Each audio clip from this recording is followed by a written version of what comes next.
retrouve aujourd'hui pour la partie numéro 2 des jeux que j'utilise cet été. Donc je vais vous présenter 5 jeux comme la vidéo d'avant.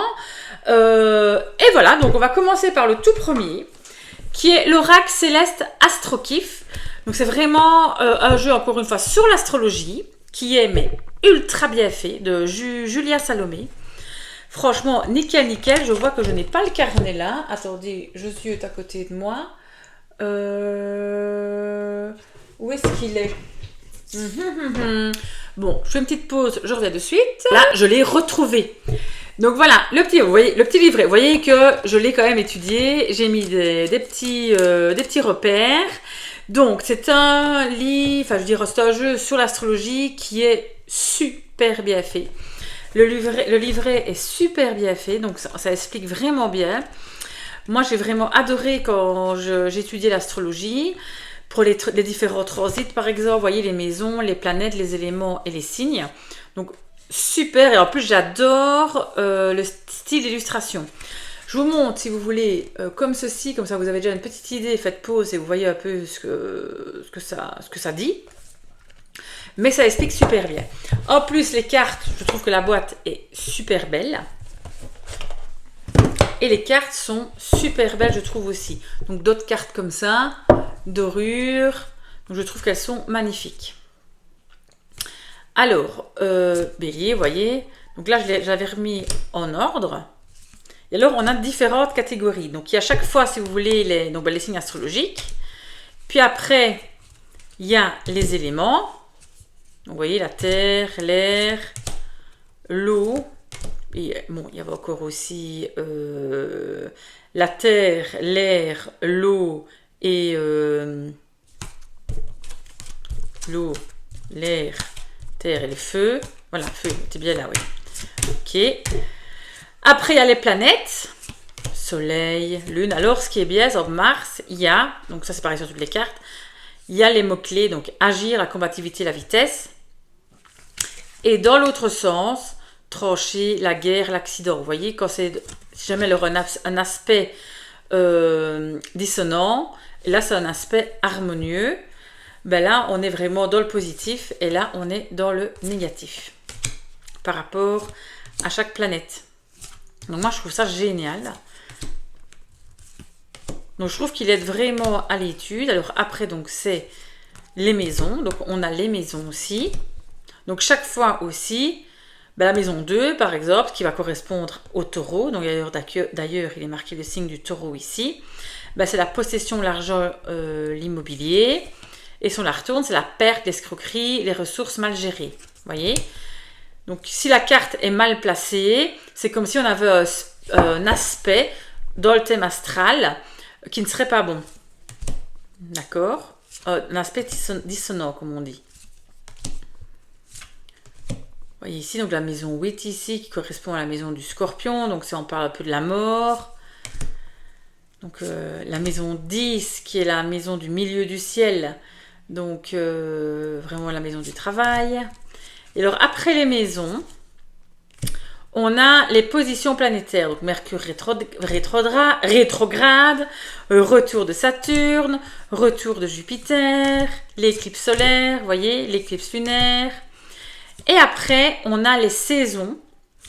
Alors, chaque signe correspond, il y a donc 3 signes, il y a 4 saisons et 3 signes va par saison, d'accord? Ça fait 12 signes. Donc par exemple, l'été, eh ben, c'est le signe du Cancer, du Lion et de la Vierge.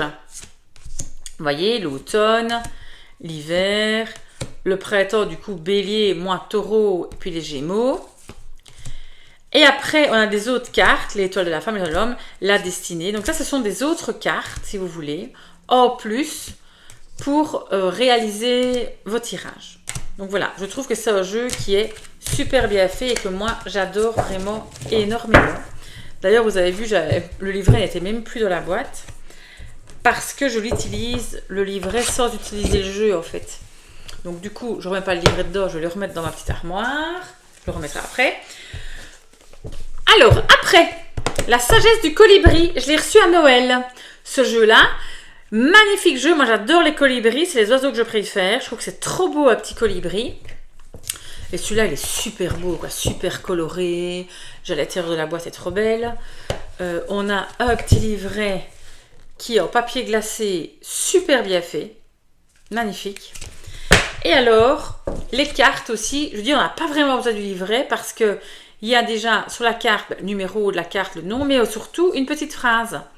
Donc on peut très bien l'utiliser, voilà, ça dans tous les sens, bien sûr. On peut l'utiliser même sans le livre. Vous voyez, par exemple, ici, 30, la danse de la lune. Écoutez le rythme et balancez-vous à l'unisson avec le battement du cœur de l'univers. Donc on a, bon, mon petit chap, ça dans tous les sens, désolé. Par exemple, ici, écoutez l'appel. L'esprit chante de douces paroles empreintes de sagesse. Soyez silencieux et écoutez. Donc, vous voyez d'écouter ce qui se passe autour de vous, quoi. Vous voyez, mais par contre, je trouve que c'est des super belles cartes. Alors, il y en a qui disent que c'est un peu chargé. Ben, moi, j'aime bien quand c'est comme ça, justement. J'aime bien qu'il y a plein de détails. Je trouve que c'est super beau. Donc, magnifique, magnifique jeu. Regardez. Trop, trop, trop beau. Alors, ouais, c'est bon. Voilà, voilà. Donc, je pense qu'il est connu à ce jeu-ci. Il est connu parce que je l'ai vu passer sur les réseaux beaucoup de fois. Donc, il est très, très connu. Mais, voilà. C'est bien pour l'utiliser pour l'été. Donc, voilà. Ça, c'est la sagesse du colibri. Alors, suivant.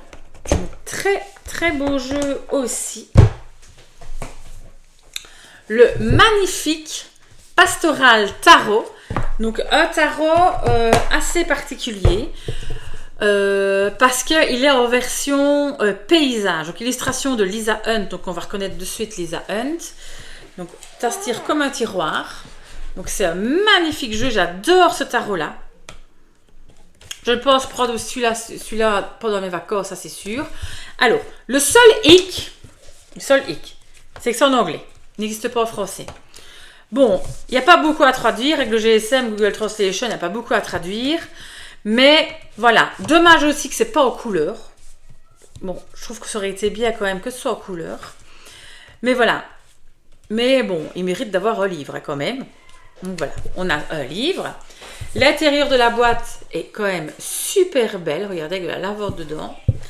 On a un petit pochon que je n'utilise pas du tout. Et les cartes sont trop, trop belles. Déjà, le dos de carte est trop beau. Avec des papillons, des petits animaux de la nature. Vous voyez, les papillons, les petits oiseaux, les petits écureuils, des fleurs. Donc, c'est plein de petits détails. Je vous mets en gros plan, regardez. Plein de petits détails que, ben voilà, à la première vue, on ne voit pas. Et c'est des cartes, c'est pas courant, version paysage, qui sont, mais magnifiques. Donc, je trouve que c'est pas courant du tout. Donc, ça, c'est justement la carte de la boîte, avec un champ de lavande.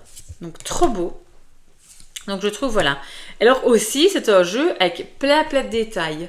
Regardez. Tous les détails qu'il y a sur la carte, on tire une carte, et ben on peut s'imaginer. Moi, j'aime bien te faire avec ma fille. Je lui tire une carte, par exemple. Voilà, celle-ci. Et je lui dis, ben voilà, explique-moi ce qui se passe après. À ton avis, qu'est-ce qu'ils font? Qu'est-ce qu'ils sont en train de faire? D'où est-ce qu'ils viennent et où est-ce qu'ils vont? Donc, des fois, avec ma fille, je fais souvent ça. À ton avis, d'où est-ce qu'ils viennent et où est-ce qu'ils vont? Et je trouve que justement, le pastoral, ben, il convient bien pour ça. Donc, on sait faire du travail comme ça, dessus. Et franchement, il est mais magnifique. J'ai longtemps hésité à l'acheter à cause que c'était en anglais. Puis je me suis dit, bah tant pis, Astrid, tu l'achètes, tant pis. Et je regrette pas du tout. Parce qu'en fait, finalement, c'est pas compliqué à traduire le livre parce qu'il n'y a pas énormément de texte. C'est pas comme certains tarots où on a 3 pages de texte. Donc ici, pas du tout. Puis en plus, il est super intuitif. Rien qu'à regarder la carte, ben, on sait déjà deviner un peu voilà, ici la carte des amoureux, ben, ça se voit, les amoureux. Donc franchement, vous voyez ici l'impératrice, à chaque fois on remarque l'abondance qu'il y a autour d'elle. L'empereur. Donc vraiment très très très très très beau jeu, c'est un de mes tarots préférés. C'est pas mon préféré. Je Je vous le montrerai dans la prochaine vidéo peut-être, parce que je le prends toujours, je l'utilise à toutes les saisons d'ailleurs. Ce n'est pas mon préféré, mais c'est l'un de mes préférés. Voilà, je vous le montre parce que j'ai le plaisir de vous le montrer, de m'attarder dessus. La tour, qui est ma carte préférée du tarot dans les arcanes majeures et dans les arcanes mineures, c'est le 10 d'épée. Je sais pas pourquoi, moi j'aime bien les cartes un peu négatives comme ça, mais je les trouve trop belles en fait. Et puis c'est jamais négatif, il y a toujours une solution dans le tarot. C'est ça l'avantage. Le 10 d'épée, par exemple, on arrive dans le fond, mais on remonte, on ne peut pas plus descendre. Et la tour, ben après, c'est aussi quelque chose qui arrive soudainement, mais on sait que ça va aller vers quelque chose, voilà, qui va finir par aller mieux, c'est sûr. Ça permet de faire un travail aussi de l'ombre, toutes ces cartes-là. Voilà. Donc voilà, ça, c'est le Pastoral Tarot avec des belles illustrations de Lisa Hunt. D'ailleurs, souvent quand elle fait un tarot, j'aime bien acheter ces tarots. Hop. Si vous entendez du bruit, c'est mes enfants qui jouent dehors parce que c'est les congés scolaires. Et ils jouent à l'extérieur, vous aurez du bruit, c'est normal, c'est eux. Ensuite, un petit Lenormand. Oui, évidemment, je ne passe pas l'été sans tirer avec le petit Lenormand, qui est quand même des jeux, j'ai commencé avec le petit Lenormand, donc c'est sûr. Donc Celtic Lenormand. Très beau jeu, qui convient très bien pour l'été, même s'il n'y a pas vraiment de saison, hein, je trouve, pour tirer les cartes. On peut utiliser n'importe quel jeu, n'importe quelle saison. Donc, il y a un petit livret, ici, qui, malheureusement, est en anglais. Mais bon, le petit Lenormand, j'ai plus besoin de livret, ça je peux vous le dire. Donc, voilà. Petit livret, il mérite d'être là. En noir et blanc, encore une fois, malheureusement, mais bon. Alors, voilà les cartes. Donc, on a un dos comme ceci. Petite carte d'habitude comme un petit Lenormand. Et ici, on a des extensions. Donc, c'est-à-dire que il y a plusieurs cartes qui peuvent, par exemple, ben, je pense que pour la 29, les cartes de 29-28, on a plusieurs versions. Donc, je vous montre. Donc, évidemment, c'est celtique. Donc, par exemple, ici, ben, pour la... Normalement, c'est la carte du chien. Ben, là, on a un chat. Mais après, plus loin, il y a un chien. Les oiseaux aussi. Il y a plusieurs types de cartes. Vous voyez la carte ici, la 24, ça peut porter à confusion. Il y en a qui peuvent la confondre avec les nuages, mais en fait, la numéro 24, c'est la carte du cœur. Et puis évidemment, on a ici la référence ici en cartomancie traditionnelle. Vous voyez la 28, voilà, on y arrive. Voilà, la 28, elle est comme ceci. On choisit la version qu'on préfère. Et la 29. Vous voyez? Et moi, je me demande si je l'avais pas reclassé avec les versions que je préférais. Je pense que si. Donc, je vous remontre. Voilà, 26, ce livre, 33, la clé, magnifique carte. Les poissons. Je trouve que c'est magnifique. Regardez la lune comme elle est belle. C'est super bien dessiné, je trouve, le reflet. L'encre, la croix, magnifique, belle croix celtique. Les souris, je trouve que ça correspond bien, hein, le grignotage, enfin plus on rumine, ça c'est les souris. Les oiseaux, ben moi je préfère celle-là. Ah, je vous la remontre, voilà. Après c'est une question de goût. Soit des chouettes, c'est un peu plus sombre, mais je préfère celle-ci. Oh, je suis peut-être trop traditionnelle, mais... Je trouve qu'elle est vraiment l'enfant. Trop belle aussi. Regardez, le chien. Alors, on pouvait choisir, du coup, le chat. Je suis traditionnelle. Alors que j'adore les chats. Mais, je garde le chien parce que j'aime bien le petit Normand classique. Regardez, vous voyez? La faux. Le cavalier. Et on peut l'avoir aussi dans une autre version, une version comme ceci. Donc voilà, petit Lenormand avec différentes versions et on choisit. En fait, on peut faire un peu son jeu suivant ses humeurs et comment on a envie. Alors attendez, j'ai une carte qui part sur mon tapis. Voilà, voilà. Donc, je vais les mettre dans l'autre sens, comme ça je les reconnais. Parce qu'il me semblait bien que je les avais classés. Donc je vais mettre plutôt comme ça. Voilà, je les avais classés et je vais faire comme ça. Voilà. Le petit livret, qui est quand même conséquent, l'air de rien. Et ensuite, on termine aujourd'hui avec un dernier jeu que j'ai commandé cette année. Les légendes du bout du monde. Donc j'ai déjà un autre. Je sais plus comment il s'appelle, attendez. Je me lève, je vous le dis. Je fais du bruit. Oui. La forêt de Gaïa, c'était. Au lieu que ce soit bleu, c'est vert. Et en plus, j'utilise quand même pas mal dans mes tirages du samedi. Mais je trouve qu'ils sont magnifiques. Les illustrations sont trop belles. Le carnet est super beau, en papier glacé. Tout est bien expliqué. Super oracle. Super. Donc ça, il est vraiment génialissime. Je remets ça de suite. Le dos de carte, je trouvais magnifique. Et ce que je suis contente, c'est qu'il n'est pas marqué sur l'arrière le nom. Vous voyez le nom de l'oracle, parce qu'il était marqué ça sur l'autre. Donc je trouve qu'il est trop beau. Alors, je vous montre les cartes. Hop. Pour être de qualité de carte, on a une super bonne qualité aussi. Regardez, Poséidon. Moi, je trouve que les couleurs, elles sont trop belles. On dirait que c'est vraiment éclairé.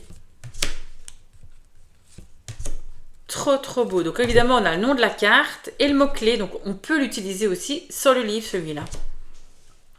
Et je la trouve la palette de couleurs, magnifique. Magnifique. Regardez la lune rose. Bon, alors moi, tout ce qui est planète, je suis complètement gaga, vu que je suis gaga de l'astrologie. Donc tout ce qui est planète, voilà, j'adore. Les villages, regardez comme c'est beau. Regardez ici. Elle est trop belle. Alors, je ne sais pas si c'est fait par l'intelligence artificielle, je n'en ai aucune idée, mais peu importe, c'est trop beau. Passeur d'âme, regardez la passerelle. La rune.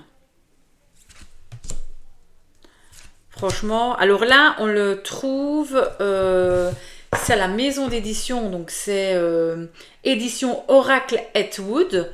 Regardez, je vous montre ici. C'est là, il faut aller l'acheter sur Internet. On ne va pas le trouver sur Amazon, hein, donc il faut aller carrément à la maison d'édition qu'il faut l'acheter. Donc si vous voulez, c'est des jeux qui ne sont pas édités sur Amazon, donc c'est auto-édition. Hein.